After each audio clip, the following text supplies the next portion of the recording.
Entonces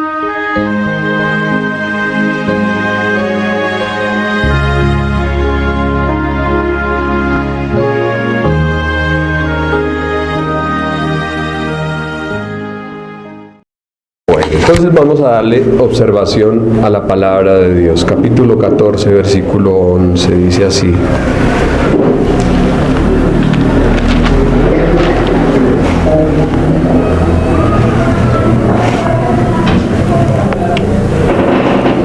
Creedme que yo soy en el Padre y el Padre en mí. De otra manera, creedme por las mismas obras. De cierto os digo, el que en mí cree, las obras que yo hago, él las hará también, y aún mayores hará, porque yo voy al Padre. Y todo lo que pidieres al Padre en mi nombre, lo haré, para que el Padre sea glorificado en el Hijo. Si algo pidiereis en mi nombre, yo lo haré. Amén. En el contexto veíamos que nuestro Señor reprochó de una manera fuerte a Felipe, porque este discípulo le hizo una petición bastante osada y atrevida al decirle: muéstranos al Padre. La respuesta de nuestro Señor a esta petición, como lo observamos, fue: hace tanto tiempo que estoy con vosotros y no me habéis visto, Felipe. Tú, siendo uno de los discípulos más antiguos, todavía no sabes con claridad quién soy. El que me ha visto a mí, ha visto al Padre, porque yo y mi Padre uno somos. Y después de ese reproche, nuestro Señor pasa a ordenar directamente no solo a Felipe, sino a todo el grupo, a los 11. Por consiguiente les dice: creedme que yo soy en el Padre y el Padre en mí. Es la gran doctrina que tan a menudo se ha enseñado. Es como si nuestro Señor les dijera: una vez más les pido que crean todos ustedes que yo soy en mi Padre y mi Padre en mí, y que al verme a mí están viendo ¿a quién? Al Padre. Los discípulos debían creer que Cristo es uno con Dios. Debían recibir el testimonio de Jesús, y por si les quedaban dudas, debían confiar y creer por causa de las obras que el Señor realizaba. Por lo cual también les dice: de otra manera, creedme por las mismas obras. Si sienten dificultad en creer mis palabras, entonces crean por lo que han visto, por mis obras, por mis milagros, por mis señales, por todo lo que he hecho. Eran obras que ningún otro podía realizar y llevar a cabo sin el poder del Padre. Ahora notemos que Jesús hace hincapié en sus milagros y señales como parte de su testimonio para comprobar su naturaleza y su misión divina. Este pasaje nos enseña algo bien interesante, y es que muchas veces necesitamos escuchar las mismas cosas. ¿Cuántas veces? Una y otra y otra y otra vez. Está claro que nuestro Señor ya había enseñado estas cosas a los 11 sin que las recordaran ni las entendieran.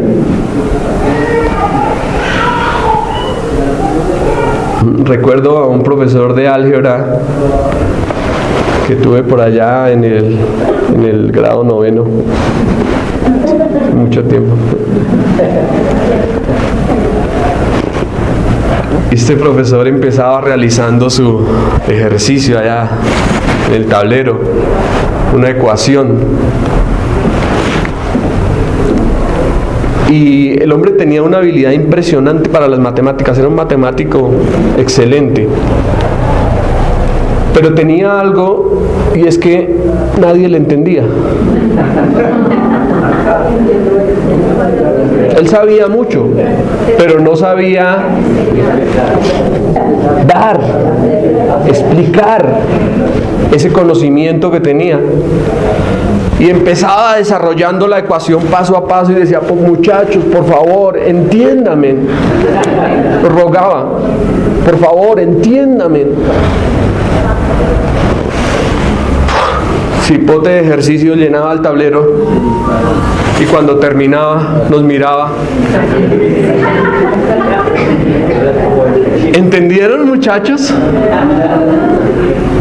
Y el silencio que rodeaba el aula ya lo decía todo.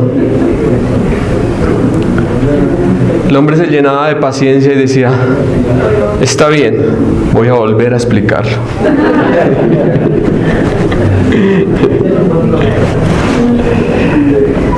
Y así ocurre en las cosas espirituales. ¿Cuántas veces Dios no tiene que decirnos las mismas cosas una y otra vez? Vemos que por la palabra de Dios las advertencias son reiterativas y repetitivas. Las cosas que Dios advirtió a su pueblo muchas veces tiene que estar ahí otra vez diciéndolas. Las cosas que Dios advierte para su iglesia tiene que estar otra vez repitiéndolas. ¿Por qué? ¿Por qué tanta repetición?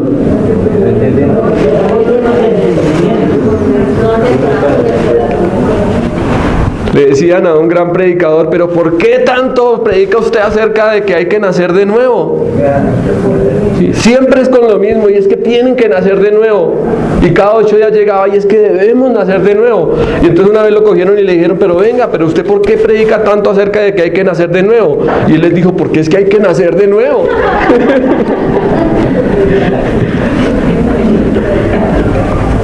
Sí, porque puede que lo predicara cada domingo, pero seguramente mucha gente no lo había entendido. Mucha gente no había nacido de nuevo, no lo había entendido. Entonces por eso es importante. Y en resumen lo que nuestro Señor le dice a Felipe aquí es, Felipe, escúchame, mírame y cree en mí. Ser cristiano no es discutir acerca de Jesús, sino escucharle y mirarle. Si así lo hacemos, seremos impactados personalmente, de modo que creeremos que se trata del Salvador del mundo y del Dios hecho hombre. Además también de nuestro propio y suficiente Salvador personal.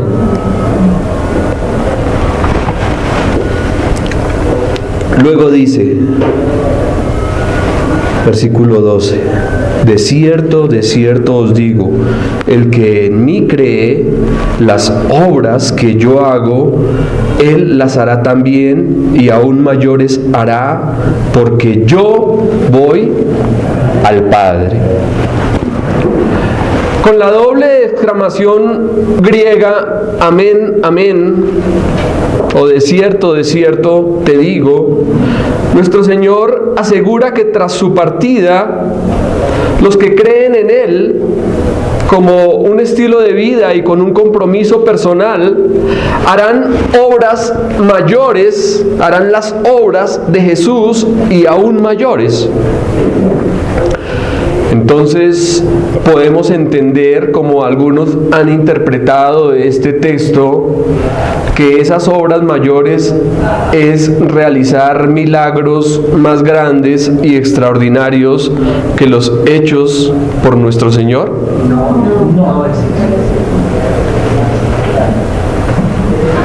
Una vez alguien me decía, sí, es que la Biblia dice que tenemos que hacer cosas mayores que las que Cristo hizo. Qué interpretación más errónea. Si venimos hablando de que las obras que nuestro Señor Jesucristo fueron como esas credenciales mesiánicas irrepetibles y únicas dadas por el Padre, que le acreditaban como el enviado de Dios. ¿Recuerdan cuando Juan tenía dudas acerca de nuestro Señor y mandó preguntar desde la cárcel? ¿Y cuál fue la respuesta de nuestro Señor? Ve y dile a Juan, ¿qué cosas? Los ciegos ven, los cojos andan, los sordos oyen, a los pobres es anunciado el Evangelio. ¿Sí? Pero cuidado, no vaya a decir por ahí que los cojos ven ni que los ciegos oyen, ¿no?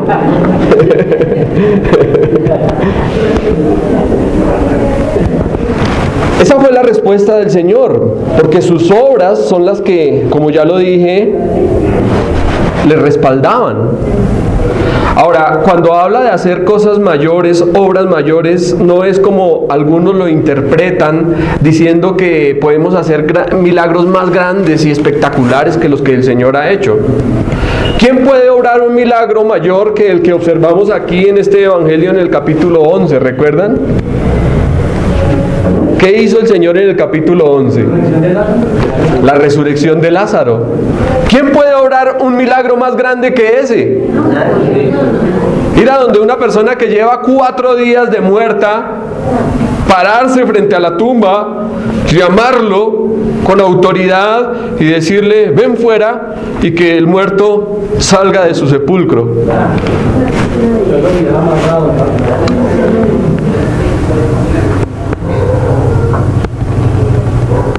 ¿Quién puede reprender el mar, como el Señor lo hizo, o caminar sobre las aguas? Es verdad que en el Nuevo Testamento y especialmente en el libro de Hechos de los Apóstoles leemos que los apóstoles hicieron cosas grandes y milagros también. Entre ellos también hubo resurrecciones, sanidades, cosas milagrosas, ¿recuerdan? Pero mayores que las del Señor, no.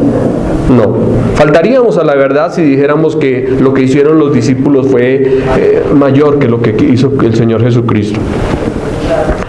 Entonces, ¿a qué se refiere cuando dice que hacer obras mayores? ¿A qué se está refiriendo?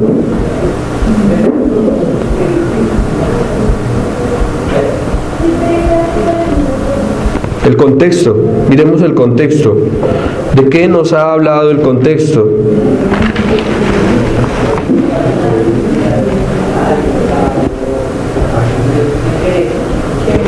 El Señor ha dicho, nadie viene al Padre sino por mí. Y le ha dicho a Felipe, el que me ha visto a mí, ha visto al Padre. Entonces, ¿cuál podríamos decir que es el contexto? Evangelizar, predicar, mostrar el camino, dar a conocer al Padre. Ese es el contexto. Entonces, cuando habla de obras mayores, es obras que corresponden a la salvación, a un mayor número de conversiones, a predicar el Evangelio y edificar su iglesia. No vemos que en ningún sermón de nuestro Señor Jesucristo se hayan convertido en un solo día 3,000 personas. Eso no lo encontramos en los evangelios. Pero sí ocurrió ¿cuándo? Después de Pentecostés. Entonces, mire que allí lo que nuestro Señor está diciendo se cumple. Obras mayores en cuanto a dar a conocer al Padre. ¿Qué obra puede ser mayor y más grande que la salvación de un alma? ¿Será que hay algún milagro físico o algo que se compare con la salvación? Ninguno. Entonces las obras mayores a las que nuestro Señor está hablando es a esas. Cuando Pedro se levantaría allí después de Pentecostés y hablaría en una sola predicación 3,000, 5,000, y la gente iba a recibir, iban a creer en Cristo. Habría salvación y perdón de pecados. Cuando Jesús volvió a la gloria y el Espíritu Santo fue enviado a la tierra, y por su poder los apóstoles efectuaron estas mayores obras. Leí algo que me pareció interesante en estos días que decía: Dios nos llena con su Espíritu para enviarnos al mundo, no para sacarnos de él.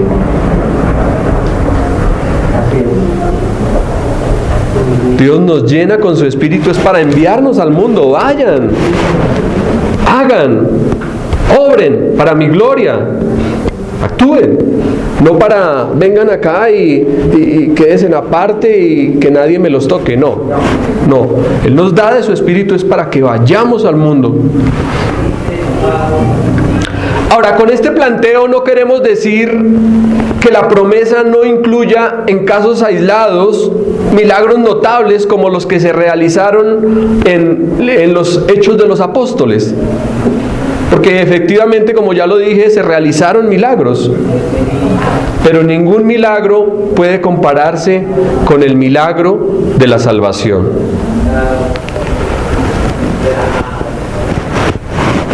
Entonces, como ya lo hemos subrayado varias veces, las obras de nuestro Señor Jesucristo, las obras del Hijo, son únicas, son irrepetibles, porque fueron las obras que el Padre le dio para que Él hiciese. Termina el texto diciendo: porque yo voy al Padre. Esta afirmación hace referencia al gran derramamiento del Espíritu, tanto que nuestro Señor Jesucristo ascendió y por el cual se obraron los milagros de la conversión. Ahora notemos que no hace falta la presencia de Cristo para llevar a cabo su propósito en la tierra. Él está ¿en dónde? Después de haber subido a la presencia del Padre, ¿en dónde está? En el cielo, en la diestra de la majestad en las alturas, a la diestra de Dios. Pero desde allí, mire cómo Él sigue llevando a cabo su propósito y su voluntad aquí en la tierra. Dice: porque yo voy al Padre. Es decir, que Él sigue dirigiéndolo todo, coordinándolo todo. Creamos así que no hay nada que un creyente no pueda hacer mientras su Señor intercede por él en el cielo.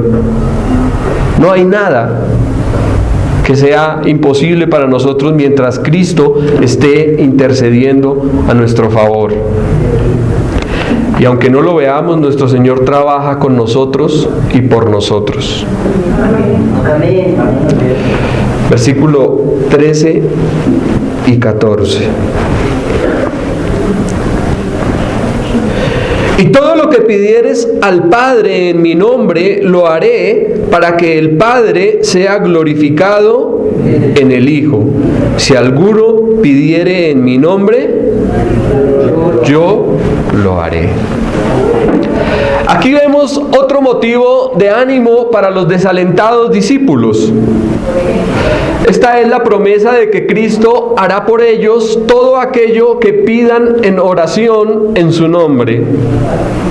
No importa cuál sea la ayuda que necesiten, apoyo o guía, no importa lo que estén necesitando, si piden a Dios en el nombre de Cristo, ¿quién lo hará?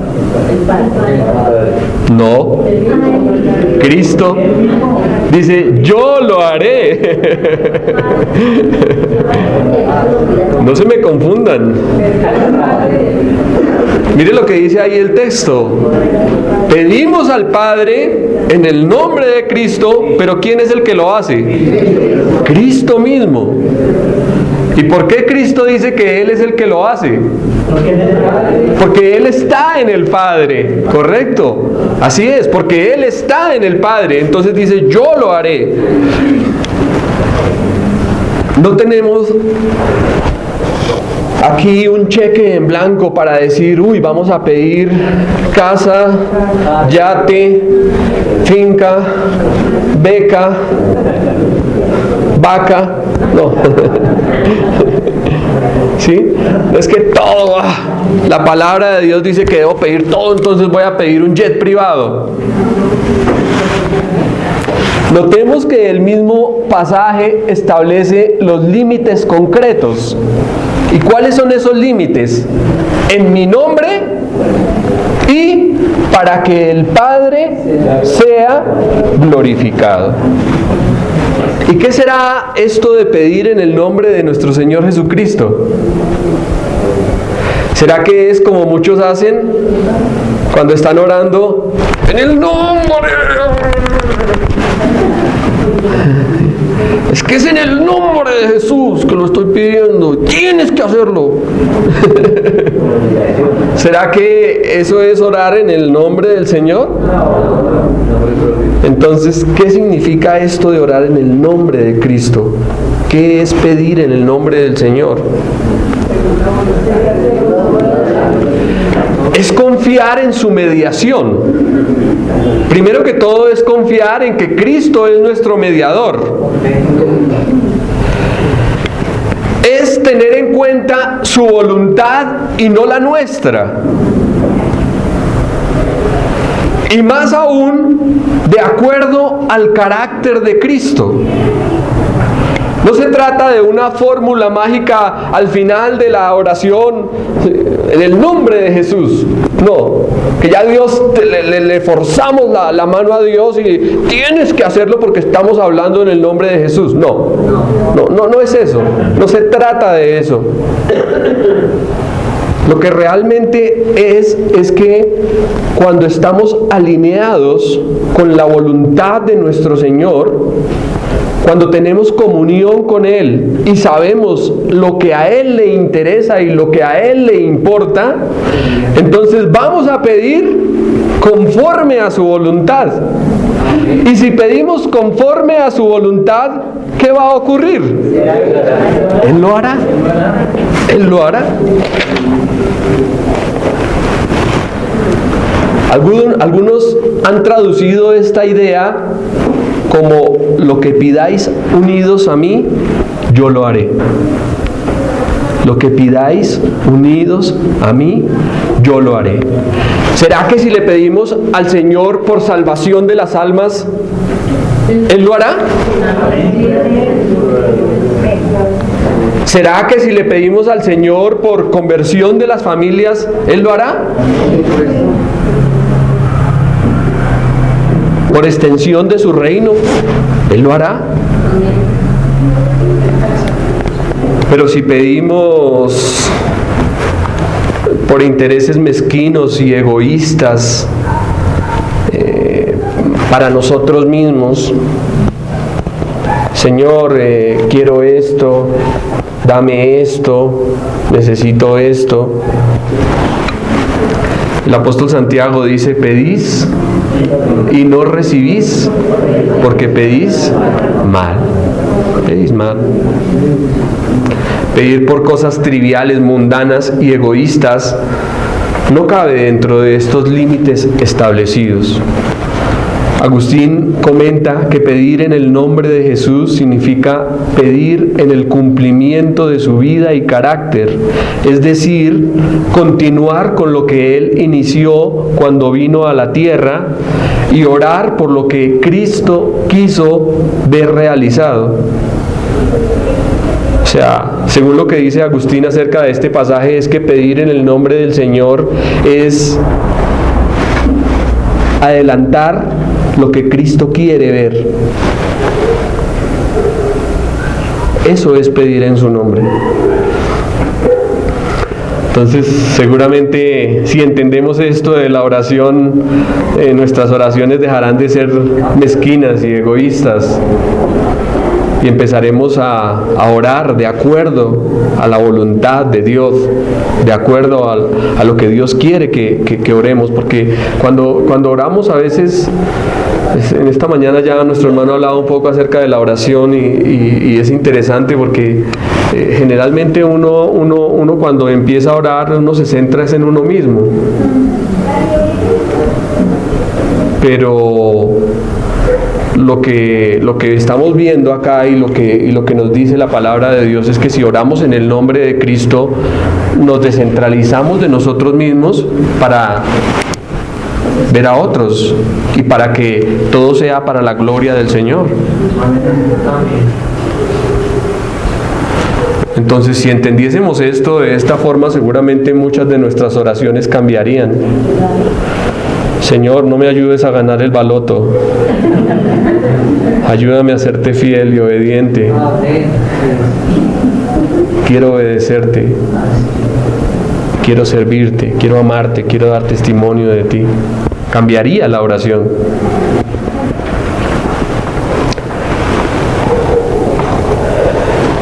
Entonces, ¿cómo debemos entender ese todo? Todo lo que pidieres. Todo conforme a la voluntad del Señor. Debemos matizarlo. Ese todo debemos matizarlo. Todo lo que me pidieres, que sea verdaderamente para beneficio de vuestras almas y para la gloria de Dios. No es todo como lo están viendo en muchas partes, ¿no? Es que todo, la Biblia dice que todo lo que le pidamos Él nos lo va a dar. Entonces pida por su yate, por su mansión. Pida porque ahí la Biblia lo dice. Es todo lo que sea para beneficio de nuestras almas y para su gloria. Para su gloria. Es decir, haré lo que me pidan para que mi Padre sea glorificado por mi mediación. ¿Será que el Padre se glorifica en que Cristo le conceda las peticiones a los suyos? ¿Sí? ¿Sí? No, si pide como lo estamos viendo en el nombre del Señor y para la gloria de Dios, el Padre se glorifica, Dios es glorificado, porque se está llevando a cabo su voluntad y su propósito. Y como lo hemos visto, como lo hemos resaltado en otras ocasiones, la mayor gloria de Dios es Cristo. ¿Sí? La gloria de Dios es Cristo. Entonces Dios se glorifica en que Cristo le conceda a los suyos. En este pasaje tenemos una promesa extraordinaria con respecto a las cosas que podemos obtener orando.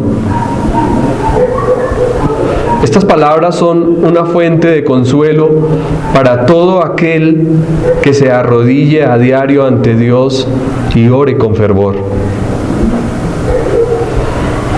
Por muy débiles que sean nuestras oraciones e imperfectas,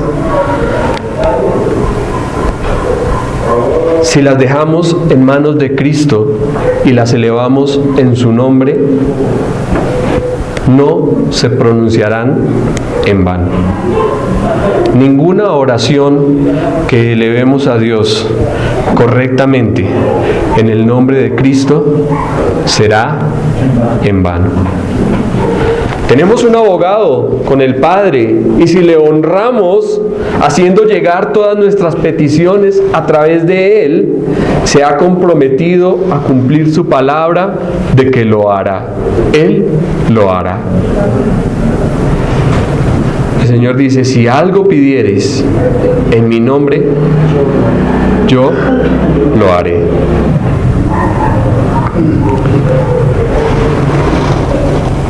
Entonces, ¿cómo es que muchos cristianos verdaderos tienen tan poco? Y no hablo de cosas materiales. Hablo de tan poca paz,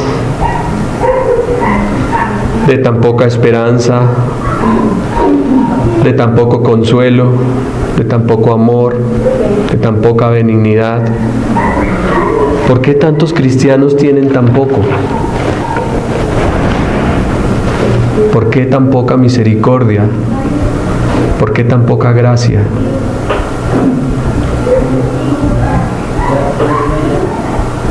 ¿Por qué será?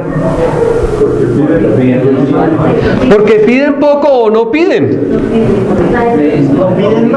O piden mal. ¿Sí?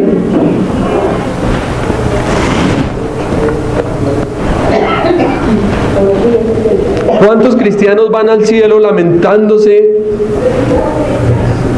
disfrutando tan poco de la paz que Cristo da? Y la respuesta es sencilla: no tienen lo que desean porque no piden, o tienen poco porque piden poco. Nuestras limitaciones no proceden de parte del Señor, sino de nosotros mismos. Así que el que hace mucho por Cristo y deja su huella en este mundo, siempre será aquel que ora mucho. Si hay una persona que deja influencia en este mundo, que deja un legado y un testimonio que trascienda a las futuras generaciones y sea de bendición para otros, es aquel que ora mucho.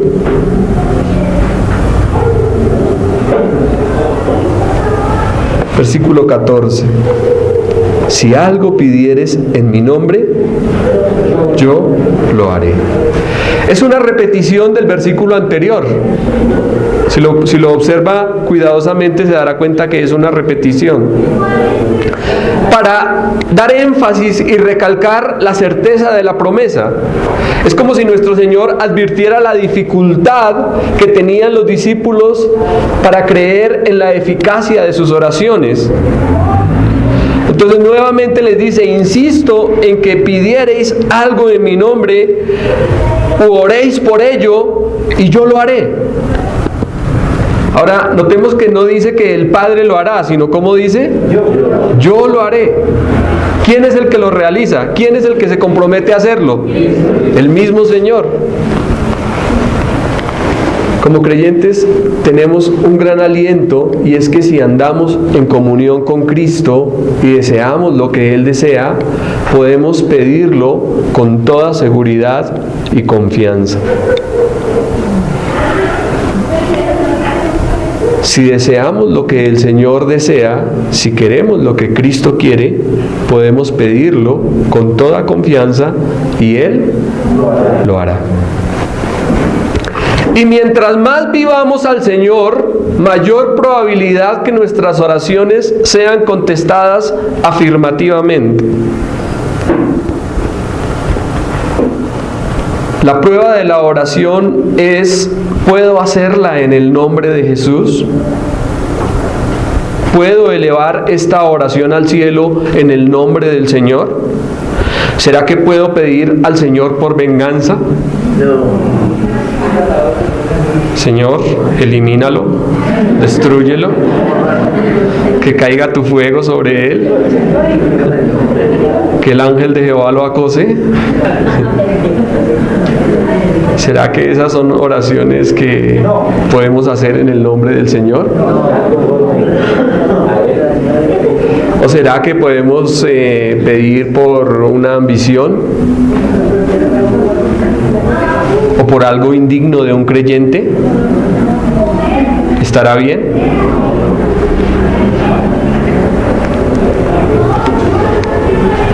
En estos pasajes hemos comentado y hemos visto que aparecen tres doctrinas fundamentales y muy importantes: Trinidad, fe y oración. ¿Qué dije? Acerca de la doctrina de la Trinidad, no debemos suponer que cuando el Señor dice yo y mi Padre uno somos, se está hablando de un parecido o de semejanza de conductas. Como cuando vemos a un hijo y decimos: ay, pero es que mire, la misma cara, de tal palo, tal astilla. Como me dijo por ahí alguien hace poco, uy, pero le quedó bien calcadita.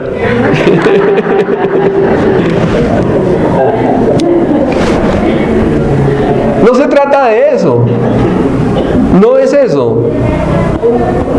Lo que el Señor está diciendo es que Él es definitivamente Dios en esencia y naturaleza.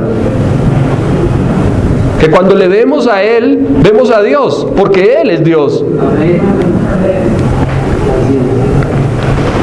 Y si tenemos un conocimiento claro de nuestro Señor Jesucristo, si sabemos quién es, entonces viene la otra doctrina que acabo de mencionar. ¿Cuál fue?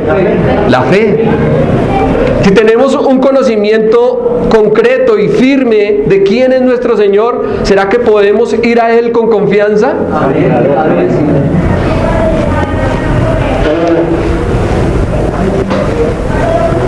Acerca de la fe, podemos decir que no se trata de una creencia en que todo estará bien. Y no es poner fe en la fe como muchos están enseñando, es que tenemos que creer que todo va a salir bien. No, eso no es fe. Nosotros no tenemos la fe en que las cosas van a estar bien, tenemos la fe en una persona, que es Jesucristo. Y por ser Él todopoderoso, por él ser suficiente para nosotros, sabemos que todo va a estar bien. Esa es la fe correcta.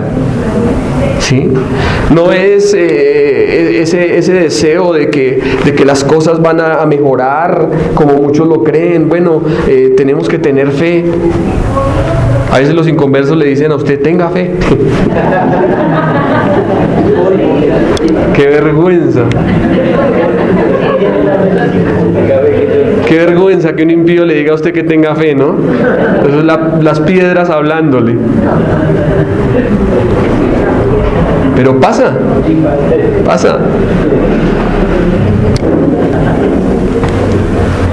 Nuestra fe es poderosa porque descansa en el poderoso Dios hecho hombre. Mire cómo se relacionan las doctrinas. La fe es poderosa porque descansa en el poderoso Dios hecho hombre. Saber quién es nos da la paz y la seguridad que responderá a nuestras oraciones. Un conocimiento correcto de Dios y de Cristo debe traer en nosotros una fe ¿cómo? ¿Cómo debe ser nuestra fe cuando tenemos un conocimiento correcto de Dios y de Cristo? Una fe firme, una fe sólida, una fe segura.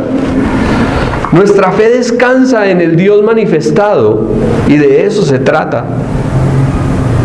¿Sí? No estamos confiando en cualquier hombre. No estamos confiando en el originador de una religión más.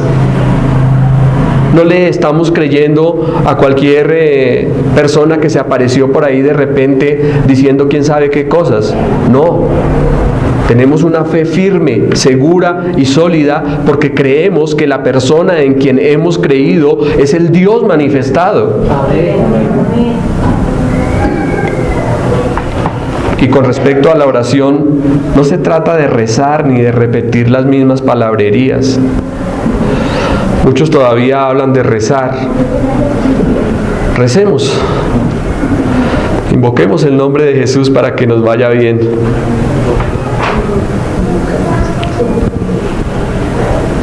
Como si fuera algo mágico que va a ocurrir cuando decimos en el nombre de Jesús, o otros por ahí tienen otra mejor, con la sangre de Cristo. ¿Sí? La invocan como si fuera un fetiche, como si fuera ahí algo que va a hacer que las cosas pasen mágicamente.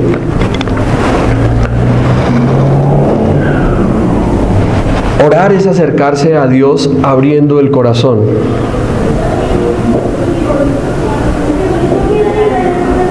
Cuando vamos a Dios, abrimos nuestro corazón a Él y nos acercamos a Él como nuestro Padre.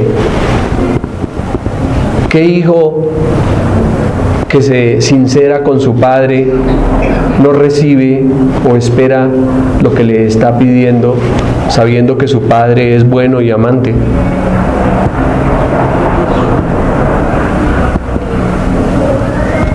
Dice el Señor, si ustedes siendo malos saben dar buenas dádivas a sus hijos, y si le piden un pan no le van a dar una piedra, ¿cuánto más vuestro Padre que está en el cielo? ¿Cuánto más Él sabrá dar buenas dádivas a todos aquellos que se acerquen a Él confiadamente y le pidan como debe ser?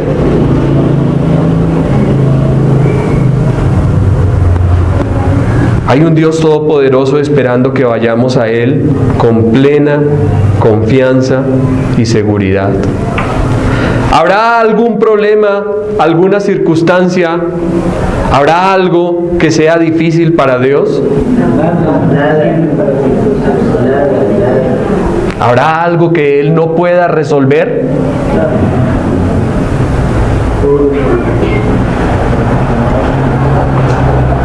Ahora recordemos que el gran objetivo de la oración, ¿qué debe ser?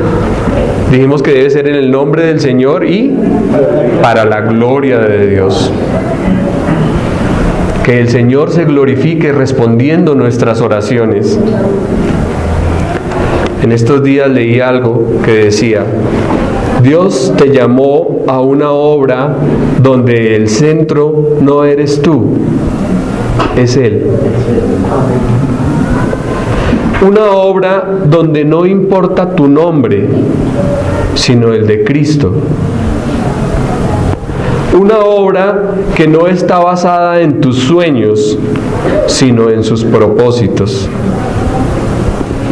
No para tu comodidad, sino para su gloria. Eso es lo que Dios quiere. Y eso es lo que Él desea. Porque al final todo lo que nosotros hagamos, todo rebosará y redundará en gloria y en alabanza para nuestro Dios. Y esa es la forma como Dios se glorifica. No para que nosotros nos crezcamos, ni para que nos enaltezcamos y nos sintamos superiores ni más grandes que las demás personas, sino para su gloria, para la gloria de su nombre.